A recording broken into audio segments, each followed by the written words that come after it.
Hello everyone, I'm Natasya from Hungary. I live in Seoul, Korea, and I do freelance modeling work. I have a few complexes about my eye part on my face and also the lower third part of my face, which is around the mouth mostly.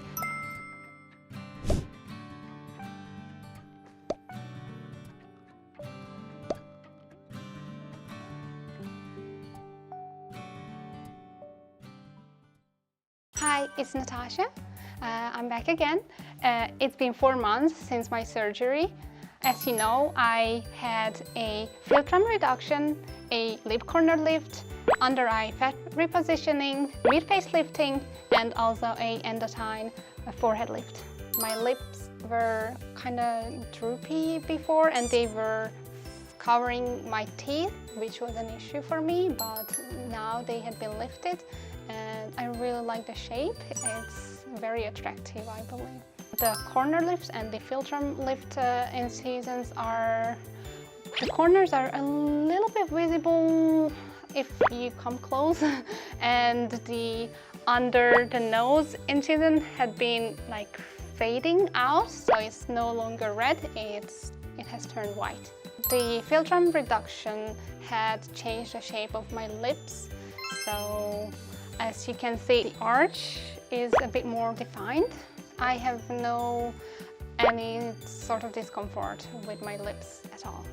Before my surgery, my under eyes had been really hollow and there had been like a fat a little bit on the corners, which had been repositioned. It's been filled up a bit more.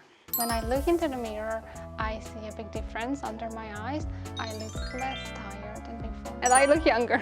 The hardest thing after the surgery was the first 12-20 hours. It was like a really terrible headache.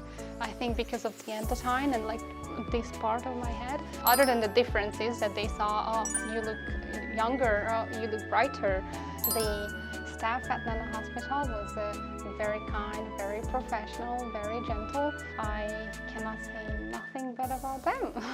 I would rate from a 5 to a 5. The reason is because the staff is very professional. The doctors that I met with really seemed very professional and understanding. They were not trying to push any procedure that they think was not necessary. They were actually trying to lead me to have less procedure. I have been very satisfied for several reasons. This was Natasya. This is my post-operation 4 months. Thank you for following on with my journey. If you like this video, please give this a thumbs up, subscribe, or leave a comment. Thank you.